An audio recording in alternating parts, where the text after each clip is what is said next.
ಎಲ್ಲರಿಗೂ ನಮಸ್ಕಾರ. ನಾನು ಗಣೇಶ್ ಪಾಟೀಲ್.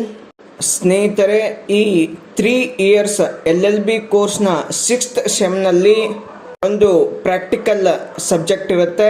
ಆ ಸಬ್ಜೆಕ್ಟ್ನಲ್ಲಿ ಮೂಟ್ ಕೋರ್ಟ್ ಮತ್ತು ಟ್ರಯಲ್ ಕೋರ್ಟ್ಗಳಿಗೆ ಹೋಗಿ ಅಬ್ಸರ್ವೇಷನ್ ಮಾಡುವಂಥದ್ದು ಮತ್ತು ಸೀನಿಯರ್ ಅಡ್ವೊಕೇಟ್ಗಳ ಚೇಂಬರ್ಸ್ಗೆ ಹೋಗಿ ಚೇಂಬರ್ನಲ್ಲಿ ನಡೆಯುವಂತಹ ಕೆಲಸಗಳನ್ನು ತಿಳ್ಕೊಳ್ಳೋದು. ಈಗಾಗಲೇ ನಾವು ಮೂಟ್ ಕೋರ್ಟನ್ನು ಹೇಗೆ ಆರ್ಗನೈಸ್ ಮಾಡ್ತಾರೆ, ಅದರಲ್ಲಿ ಯಾವ ರೀತಿಯಾಗಿ ಪಾರ್ಟಿಸಿಪೇಟ್ ಮಾಡಬೇಕು ಅನ್ನೋದನ್ನು ಕಲ್ಕೊಂಡಿದ್ದೀವಿ. ಈ ವಿಡಿಯೋದಲ್ಲಿ ನಾವು ಟ್ರಯಲ್ ಕೋರ್ಟ್ಗಳಲ್ಲಿ ನಾವು ಯಾವ ರೀತಿಯಾಗಿ ಅಬ್ಸರ್ವೇಷನ್ ಅನ್ನು ಮಾಡಬೇಕು ಮತ್ತು ಸೀನಿಯರ್ ಅಡ್ವೊಕೇಟ್ಗಳ ಚೇಂಬರ್ಸ್ಗೆ ಹೋದಾಗ ಯಾವ ರೀತಿಯ ಒಂದು ಅಬ್ಸರ್ವೇಷನ್ ಮಾಡಬೇಕು ಮತ್ತು ನೋಟ್ಗಳನ್ನು ಮಾಡ್ಕೊಳ್ಬೇಕು ಅನ್ನೋದನ್ನು ಇಲ್ಲಿ ಡಿಸ್ಕಸ್ ಮಾಡೋಣ. ಮೊದಲಿಗೆ ಟ್ರಯಲ್ ಕೋರ್ಟ್ಗಳಲ್ಲಿ ಯಾವ ರೀತಿಯಾಗಿ ನಾವು ಅಬ್ಸರ್ವ್ ಮಾಡಬೇಕು ಅನ್ನೋದನ್ನು ನೋಡೋಣ. ಫೈನಲ್ ಇಯರ್ನಲ್ಲಿ ಇರುವಂತಹ ಲಾಸ್ಟ್ ಸ್ಟೂಡೆಂಟ್ಸ್ಗಳಿಗೆ ಟ್ರಯಲ್ ಕೋರ್ಟ್ನಲ್ಲಿ ಅಬ್ಸರ್ವೇಷನ್ ಮಾಡುವಂತಹ ಅಪಾರ್ಚುನಿಟೀಸನ್ನು ಅವಕಾಶವನ್ನು ಕೊಡಲಾಗುತ್ತೆ. ಸೊ ಅವರು ಸಿವಿಲ್ ಮತ್ತು ಕ್ರಿಮಿನಲ್ ಕೋರ್ಟ್ಸ್ ಆಫ್ ಲಾಗಳಿಗೆ ಅಟೆಂಡ್ ಆಗಬೇಕು. ಅಲ್ಲಿ ನಡೆಯುವಂತಹ ಟ್ರಯಲ್ ಅಥವಾ ಹಿಯರಿಂಗ್ ಅನ್ನ ಅಬ್ಸರ್ವ್ ಮಾಡಬೇಕು. ಯಾವ ರೀತಿಯಾಗಿ ವಿಟ್ನೆಸಸ್ಗಳ ಎಕ್ಸಾಮಿನೇಷನ್ ಮಾಡಬೇಕು ಎನ್ನುವಂತಹ ಕಲೆಯನ್ನ ಅಬ್ಸರ್ವ್ ಮಾಡಬೇಕು. ಯಾವ ರೀತಿಯಾಗಿ ಕೋರ್ಟ್ನ ಎದುರುಗಡೆ ಸಬ್ಮಿಷನ್ಸ್ಗಳನ್ನು ಮಾಡಲಾಗತ್ತೆ ಮತ್ತು ಆರ್ಗ್ಯುಮೆಂಟ್ಸ್ಗಳನ್ನು ಮಾಡಲಾಗತ್ತೆ ಅನ್ನೋದನ್ನು ಅಬ್ಸರ್ವ್ ಮಾಡಬೇಕು. ವಿಟ್ನೆಸಸ್ಗಳ ಎಕ್ಸಾಮಿನೇಷನ್ ಮಾಡೋದು ಒಂದು ಕಲೆ. ಅದನ್ನು ಕೇವಲ ನಾವು ಪ್ರಿನ್ಸಿಪಲ್ಸ್ಗಳನ್ನು ಥಿಯರೀಸ್ಗಳನ್ನು ಬುಕ್ನಿಂದ ಓದ್ರೆ ಬರೋದಿಲ್ಲ. ಅದನ್ನು ನಾವೆಲ್ಲ ಪ್ರಾಕ್ಟಿಕಲ್ ಆಗಿ ಅಬ್ಸರ್ವೇಷನ್ ಮಾಡಿ ಕಲಿಬೇಕಾಗತ್ತೆ. ಆದ್ದರಿಂದ ಈ ಟ್ರಯಲ್ ಕೋರ್ಟ್ಸ್ಗಳಿಗೆ ಸ್ಟೂಡೆಂಟ್ಸ್ಗಳು ಅವಾಗವಾಗ ಅಬ್ಸರ್ವೇಷನ್ ಮಾಡೋದಕ್ಕೆ ಹೋಗಬೇಕು ಮತ್ತು ಅಲ್ಲಿ ನಡೆಯುವಂತಹ ಸನ್ನಿವೇಶಗಳನ್ನು ನೋಟ್ಸ್ ಮಾಡ್ಕೊಳ್ಬೇಕು. ಲರ್ನೆಡ್ ಅಡ್ವೊಕೇಟ್ಸ್ಗಳು ಯಾವ ರೀತಿಯಾಗಿ ಒಂದು ಕ್ರಾಸ್ ಎಕ್ಸಾಮಿನೇಷನ್ ಆಗಲಿ, ಸಬ್ಮಿಷನ್ಸ್ ಆಗಲಿ, ಆರ್ಗ್ಯುಮೆಂಟ್ಸ್ ಆಗಲಿ ಮಾಡ್ತಾರೆ ಅನ್ನೋದನ್ನ ಅಬ್ಸರ್ವೇಷನ್ ಮಾಡಬೇಕು. ಲಾ ಸ್ಟೂಡೆಂಟ್ಸ್ಗಳು ಆಕ್ಟಿವ್ ಆಗಿ, ಅಟೆಂಟಿವ್ ಆಗಿ ಕೋರ್ಟ್ನ ಪ್ರೊಸೀಡಿಂಗ್ಸ್ ಗಳನ್ನ ಕೇಳ್ತಾ ಇರಬೇಕು. ಯಾವ ರೀತಿ ಕೇಳಬೇಕು ಅಂತಂದ್ರೆ, ನಾವೇ ಆ ಕೇಸುಗಳನ್ನ ನಡೆಸ್ತಾ ಇದೀವಿ ಅನ್ನೋ ರೀತಿಯಲ್ಲಿ ನಾವು ಕೇಳಬೇಕು. ಉದಾಹರಣೆಗೆ, ನಾವು ವಿಟ್ನೆಸ್ನ ಎಕ್ಸಾಮಿನೇಷನ್ ಇನ್ ಚೀಫ್ ಮಾಡ್ತಾ ಇರಬೇಕಾದ್ರೆ ನಮ್ಮ ಮೈಂಡ್ ನಲ್ಲಿಯೇ ನಾವು ವಿಟ್ನೆಸ್ಗೆ ಯಾವ ರೀತಿಯ ಪ್ರಶ್ನೆಗಳನ್ನ ಕೇಳಬೇಕು ಅಂತೇಳಿ ಕ್ವಶನ್ಸ್ಗಳನ್ನ ಫ್ರೇಮ್ ಮಾಡ್ಕೊಳ್ಬೇಕು. ಮತ್ತು ಅದೇ ರೀತಿ ಕ್ರಾಸ್ ಎಕ್ಸಾಮಿನೇಷನ್ ಮಾಡೋ ಸಮಯದಲ್ಲೂ ಕೂಡ ಯಾವ ರೀತಿಯಾದಂತಹ ಪ್ರಶ್ನೆಗಳನ್ನ ಕೇಳಬೇಕು ಅಂತೇಳಿ ನಮ್ಮ ಮೈಂಡ್ನಲ್ಲಿ ನಾವು ಅದನ್ನ ಫ್ರೇಮ್ ಮಾಡಬೇಕು. ಈ ಕಲೆಯನ್ನ ಕಲಿಬೇಕು ಅಂತಂದಾಗ ಕೋರ್ಟ್ಗಳನ್ನು ಅಟೆಂಡ್ ಆಗಬೇಕು, ಅಬ್ಸರ್ವೇಷನ್ ಅನ್ನ ಮಾಡಬೇಕು. ಅದಕ್ಕಾಗಿಯೇ ಈ ಲಾ ಕೋರ್ಸ್ ನಲ್ಲಿ ಕೋರ್ಟ್ ಅಟೆಂಡ್ ಆಗೋದಕ್ಕೆ ಒಂದು ಗ್ರೇಟ್ ಮತ್ತು ವ್ಯಾಲ್ಯೂಯೇಬಲ್ ಇಂಪಾರ್ಟೆನ್ಸ್ ಅನ್ನ ಕೊಡಲಾಗಿದೆ. ಯಾವಾಗ ಲಾ ಸ್ಟೂಡೆಂಟ್ ಕೋರ್ಟ್ ಅನ್ನು ಅಟೆಂಡ್ ಮಾಡ್ತಾನೋ, ಕೋರ್ಟ್ ನಲ್ಲಿ ನಡೆಯುವಂತಹ ಎಲ್ಲಾ ಪ್ರೊಸೀಡಿಂಗ್ಸ್ ಗಳನ್ನ ವಾಚ್ ಮಾಡಬೇಕು.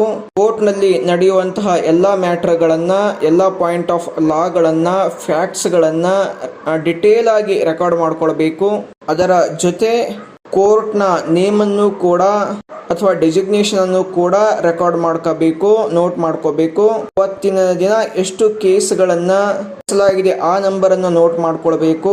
ಎಷ್ಟು ಪಾರ್ಟೀಸ್ಗಳು ಅಟೆಂಡ್ ಆಗಿದ್ದಾರೆ, ಆ ಪಾರ್ಟೀಸ್ಗಳಿಗೆ ಎಷ್ಟು ಅಡ್ವೊಕೇಟ್ಸ್ ರೀಪ್ರೆಸೆಂಟ್ ಮಾಡಿದ್ದಾರೆ, ಯಾವ ಒಂದು ಫ್ಯಾಕ್ಟ್ ನ ಮೇಲೆ, ಲಾ ಮೇಲೆ ಕ್ವಶನ್ಸ್ ಗಳನ್ನ ಮಾಡಿದ್ದಾರೆ, ಇಶ್ಯೂಸ್ಗಳು ಯಾವ ಆಗಿದ್ವು, ವಿಟ್ನೆಸ್ ಗಳ ಎಕ್ಸಾಮಿನೇಷನ್ ಯಾವ ರೀತಿ ಆಯಿತು, ಡಾಕ್ಯುಮೆಂಟ್ಸ್ ಗಳು ಯಾವ ರೀತಿ ಆಗಿದ್ವು, ರೂಲಿಂಗ್ಸ್ ಗಳು ಯಾವ ರೀತಿ ಆಗಿದ್ವು, ಎರಡೂ ಕಡೆ ಯಾವ ರೀತಿಯಾಗಿ ಆರ್ಗ್ಯುಮೆಂಟ್ಸ್ ಗಳನ್ನ ಮಾಡಿದ್ರು, ಅಬ್ಜೆಕ್ಷನ್ಸ್ ಗಳನ್ನು ಮತ್ತು ಅಬ್ಸರ್ವೇಷನ್ಸ್ ಗಳು ಯಾವ ರೀತಿಯಾಗಿರ್ತಾ ಇದ್ವು, ರಿಮಾರ್ಕ್ಸ್ ಗಳು ಹೇಗಿತ್ತು ಮತ್ತು ಅಪ್ರಿಸಿಯೇಷನ್ ಮತ್ತು ಡಿಸಿಷನ್ಸ್ ಗಳನ್ನು ಯಾವ ರೀತಿಯಾಗಿ ಮಾಡಲಾಗುತ್ತೆ ಎಲ್ಲವನ್ನ ಅಬ್ಸರ್ವೇಷನ್ ಮಾಡಬೇಕು, ನೋಟ್ ಮಾಡ್ಕೊಳ್ಬೇಕು.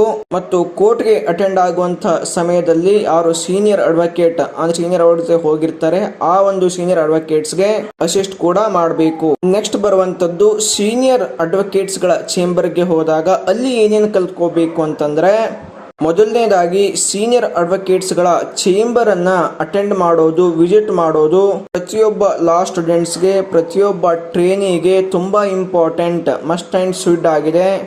ಯಾಕೆ ಸೀನಿಯರ್ ಅಡ್ವೊಕೇಟ್ಸ್ಗಳ ಚೇಂಬರ್ಗೆ ವಿಸಿಟ್ ಮಾಡಬೇಕು, ಅಟೆಂಡ್ ಆಗಬೇಕು, ಅದರ ಹಿಂದೆ ಇರೋ ಉದ್ದೇಶ ಏನು ಅಂತಂದ್ರೆ, ನಾವು ವಿಸಿಟ್ ಮಾಡಿದ್ದೆ ಆದ್ರೆ ಯಾವ ರೀತಿಯಾಗಿ ಕ್ಲೈಂಟ್ಸ್ಗಳನ್ನ ಇಂಟರ್ವ್ಯೂ ಮಾಡಬೇಕು, ಅವ್ರಿಗೆ ಯಾವ ರೀತಿಯಾಗಿ ಅಡ್ವೈಸ್ ಮಾಡಬೇಕು, ಇಂಡೈರೆಕ್ಟ್ ಆಗಿ ಕ್ಲೈಂಟ್ಗೆ ಯಾವ ರೀತಿಯಾಗಿ ಪರ್ಸುವೇಡ್ ಮಾಡಬೇಕು, ಮತ್ತು ತನ್ನಲ್ಲಿ ಕ್ಲೈಂಟ್ಗೆ ಯಾವ ರೀತಿಯಾಗಿ ಕಾನ್ಫಿಡೆನ್ಸ್ ಮೂಡಬೇಕು, ನಮ್ಮ ಎಬಿಲಿಟಿಯನ್ನ ಕ್ಲೈಂಟ್ಗೆ ಯಾವ ರೀತಿ ತೋರಿಸ್ಕೋಬೇಕು, ಯಾವ ರೀತಿಯಾಗಿ ಕ್ಲೈಂಟ್ಸ್ಗಳಿಗೆ ತಮ್ಮ ಕೇಸ್ಗಳಲ್ಲಿ ಎಂಗೇಜ್ ಆಗಿ ಇಟ್ಕೊಳ್ಬೇಕು, ಮತ್ತು ಕೆಳಗಡೆ ಕೋರ್ಟ್ನಿಂದ ಅಪಿಲೇಟ್ ಕೋರ್ಟ್ಗಳವರೆಗೆ ಆ ಒಂದು ಕ್ಲೈಂಟನ್ನು ಯಾವ ರೀತಿಯಾಗಿ ಎಂಗೇಜ್ ಮಾಡ್ಕೊಳ್ಬೇಕು. ಸೊ ಇವೆಲ್ಲವನ್ನ ಕಲಿಯೋದಕ್ಕೆ ಸಿಗುತ್ತೆ. ಇದರ ಜೊತೆ ಲಾ ಸ್ಟೂಡೆಂಟ್ಸ್ಗಳು, ಸೀನಿಯರ್ ಅಡ್ವೊಕೇಟ್ಸ್ಗಳು ತಮ್ಮ ಆಫೀಸನ್ನು ಯಾವ ರೀತಿಯಾಗಿ ಮೇಂಟೈನ್ ಮಾಡಿದ್ದಾರೆ, ಅವರ ಲೈಬ್ರರಿ ಹೇಗಿದೆ ಮತ್ತು ಅವರ ಕನ್ಸಲ್ಟೇಷನ್ ರೂಮನ್ನು ಹೇಗೆ ಅವರು ಸಪರೇಟ್ ಆಗಿ ಮೇಂಟೈನ್ ಮಾಡ್ತಾ ಇದ್ದಾರೆ, ಮತ್ತು ಕ್ಲೈಂಟ್ಸ್ಗಳ ಸೀಕ್ರೆಸಿಯನ್ನು ಯಾವ ರೀತಿಯಾಗಿ ಮೇಂಟೈನ್ ಮಾಡ್ತಾ ಇದ್ದಾರೆ. ಸೊ ಇವೆಲ್ಲವನ್ನ ನಾವು ಕಲಿಯೋದಕ್ಕೆ ಸಿಗುತ್ತೆ. ಇದರ ಜೊತೆ ಲಾ ಸ್ಟೂಡೆಂಟ್ಸ್ಗಳು ಸೀನಿಯರ್ ಅಡ್ವೊಕೇಟ್ಸ್ಗಳಿಗೆ ಅಸಿಸ್ಟ್ ಮಾಡೋ ಮುಖಾಂತರ ಪ್ಲೀಡಿಂಗ್ಸ್ಗಳನ್ನ ಯಾವ ರೀತಿಯಾಗಿ ಡ್ರಾಫ್ಟಿಂಗ್ ಮಾಡಬೇಕು, ಎವಿಡೆನ್ಸ್ ಮತ್ತು ಆರ್ಗ್ಯುಮೆಂಟ್ಸ್ಗಳ ಮೇಲೆ ಹೇಗೆ ನೋಟ್ಗಳನ್ನು ಮಾಡಿಕೊಳ್ಬೇಕು ಅನ್ನೋದನ್ನ ಕಲಿಯುತ್ತೇವೆ. ಇದರ ಜೊತೆ ಸೀನಿಯರ್ ಅಡ್ವೊಕೇಟ್ಸ್ಗಳ ಚೇಂಬರ್ಗಳಲ್ಲಿರುವಂತಹ ಎಲ್ಲಾ ಪೆಂಡಿಂಗ್ ಕೇಸ್ಗಳನ್ನ ಸ್ಟಡಿ ಮಾಡಬೇಕು. ಈ ಪ್ರೊಫೆಷನ್ ಅಲ್ಲಿ ಪ್ರಾಕ್ಟೀಸ್ ಮಾಡಬೇಕು ಅಂದಾಗ ರೆಗ್ಯುಲರ್ ಆಗಿ, ಕೇರ್ಫುಲ್ ಆಗಿ, ಆಕ್ಟಿವ್ ನಿಂದ ವರ್ಕ್ ಮಾಡಬೇಕಾಗುತ್ತೆ. ಬೇರೆ ಪ್ರೊಫೆಷನ್ ತರ ಈ ಪ್ರೊಫೆಷನ್ ನಲ್ಲಿ ನಾವು ಪಾರ್ಟ್ ಟೈಮ್ ಜಾಬ್ ಆಗಿ ಇದನ್ನು ನೋಡೋಕ್ಕಾಗಲ್ಲ. ಕಂಪ್ಲೀಟ್ ಆಗಿ ಹೋಲ್ ಟೈಮ್ ಪ್ರೊಫೆಷನ್ ಅನ್ನ ಮಾಡಬೇಕಾಗುತ್ತೆ. ಲಾ ಸ್ಟೂಡೆಂಟ್ಸ್ಗಳು ಒಂದು ಡೈರಿಯನ್ನ ಮೇಂಟೈನ್ ಮಾಡಬೇಕು. ಕೋರ್ಟ್ಸ್ಗಳಲ್ಲಿ ಯಾವ ಕೇಸಸ್ಗಳನ್ನ ಅಟೆಂಡ್ ಆಗಿದ್ವಿ ಅದರ ಒಂದು ನೋಟಿಂಗ್ ಅನ್ನ ಮಾಡ್ಕೊಳ್ಬೇಕು. ಪರ್ಸನಲ್ ನೋಟ್ಸ್ ಗಳನ್ನು ಕೂಡ ಮಾಡ್ಕೊಳ್ಬೇಕು. ಮತ್ತು ಚೇಂಬರ್ಸ್ ನಲ್ಲಿ ಯಾವ ವರ್ಕ್ ಗಳನ್ನ ಮಾಡಿದ್ವಿ ಅದನ್ನು ಕೂಡ ನೋಟ್ ಮಾಡ್ಕೊಳ್ಬೇಕು. ಈ ರೀತಿಯಾಗಿ ಲಾ ಸ್ಟೂಡೆಂಟ್ಸ್ಗಳು ಆ ಚೇಂಬರ್ಸ್ ಗಳನ್ನ ಡೈಲಿ ಅಟೆಂಡ್ ಮಾಡ್ತಾ ಇದ್ರೆ ಅಲ್ಲಿ ಕ್ಲೈಂಟ್ಸ್ ಗಳನ್ನ ಇಂಟರ್ವ್ಯೂ ಹೇಗೆ ಮಾಡ್ತೀವಿ, ಅವ್ರಿಗೆ ಯಾವ ರೀತಿಯಾಗಿ ಅಡ್ವೈಸ್ ಮಾಡಬಹುದು, ಅವರನ್ನ ಯಾವ ರೀತಿಯಾಗಿ ಕೇಸ್ಗಳಲ್ಲಿ ಎಂಗೇಜ್ಡ್ ಆಗಿಡಬಹುದು, ಪ್ಲೀಟಿಂಗ್ಸ್ ಗಳನ್ನ ಪ್ರಿಪೇರ್ ಮಾಡೋದು, ಡ್ರಾಫ್ಟಿಂಗ್ ಮಾಡೋದು, ಅವುಗಳನ್ನ ಕೋರ್ಟಿನಲ್ಲಿ ಯಾವ ರೀತಿಯಾಗಿ ಫೈಲಿಂಗ್ ಮಾಡಬೇಕು, ವಿಟ್ನೆಸ್ಗಳ ಎಕ್ಸಾಮಿನೇಷನ್ ಮಾಡೋದು, ಕ್ರಾಸ್ ಎಕ್ಸಾಮಿನೇಷನ್ ಮಾಡೋದು, ಕೇಸ್ಗಳ ಬಗ್ಗೆ ಆರ್ಗ್ಯುಮೆಂಟ್ಸ್ಗಳನ್ನು ಮಾಡೋದು, ಇವೆಲ್ಲವೂ ಕೂಡ ಕಲಿಯೋದಕ್ಕೆ ಸಿಗುತ್ತೆ. ಹೀಗೆ ಕಲಿತಾ ಹೋದಂತೆ ಪ್ಲೇಂಟ್ಸ್ಗಳನ್ನ ಡ್ರಾಫ್ಟಿಂಗ್ ಮಾಡುವಂತಹ ಕಲೆ, ರಿಟರ್ನ್ ಸ್ಟೇಟ್ಮೆಂಟ್ಸ್ಗಳನ್ನು ಬರೆಯುವಂತಹ ಕಲೆ, ಅಪ್ಲಿಕೇಶನ್ಸ್ಗಳನ್ನು, ಅಫಿಡವಿಟ್ಸ್ಗಳನ್ನು, ಮೆಮೊರಂಡಮ್ ಆಫ್ ಅಪಿಯಲ್ ಅನ್ನ, ರಿವಿಷನ್ ಮತ್ತು ರಿವ್ಯೂ ಅಪ್ಲಿಕೇಶನ್ಸ್ಗಳನ್ನು, ರಿಟ್ ಪೆಟಿಷನ್ಸ್ಗಳನ್ನು ಮತ್ತು ಸ್ಪೆಷಿಯಲ್ ಅಪಿಯಲ್ಸ್ಗಳನ್ನು, ಈ ರೀತಿಯ ಒಂದು ಅಪ್ಲಿಕೇಶನ್ಸ್ಗಳನ್ನು ಡ್ರಾಫ್ಟಿಂಗ್ ಮಾಡುವಂತಹ ಕಲೆ ಬರುತ್ತೆ. ಅದಕ್ಕಾಗಿ ಸೀನಿಯರ್ ಅಡ್ವೊಕೇಟ್ಸ್ಗಳ ಚೇಂಬರ್ಗೆ ಯಾವಾಗ ಅಟೆಂಡ್ ಆಗ್ತಾ ಇರಬೇಕು. ಸೊ ಸ್ನೇಹಿತರೆ, ಈ ರೀತಿಯಾಗಿ ಕೋರ್ಟ್ಗಳಲ್ಲಿ ನಾವು ಅಬ್ಸರ್ವೇಷನ್ ಅನ್ನ ಮಾಡಬೇಕು ಮತ್ತು ಸೀನಿಯರ್ ಅಡ್ವೊಕೇಟ್ಗಳ ಚೇಂಬರ್ಸ್ಗಳಲ್ಲಿ ನಾವು ಇವೆಲ್ಲವನ್ನ ಕಲಿಬೇಕು. ಸೊ ಇವೆಲ್ಲವನ್ನ ಮಾಡಿದಾಗ ನಾವು 6M ಪ್ರಾಕ್ಟಿಕಲ್ ಒಂದು ಕೋರ್ಸ್ನಲ್ಲಿ ಇವೆಲ್ಲವನ್ನು ನಾವು ಕಲಿಯೋದಕ್ಕೆ ಸಿಗುತ್ತೆ. ನೆಕ್ಸ್ಟ್ ವಿಡಿಯೋದಲ್ಲಿ ಇನ್ನೊಂದು ಟಾಪಿಕ್ ಬಗ್ಗೆ ಡಿಸ್ಕಸ್ ಮಾಡೋಣ. ಎಲ್ಲರಿಗೂ ನಮಸ್ಕಾರ.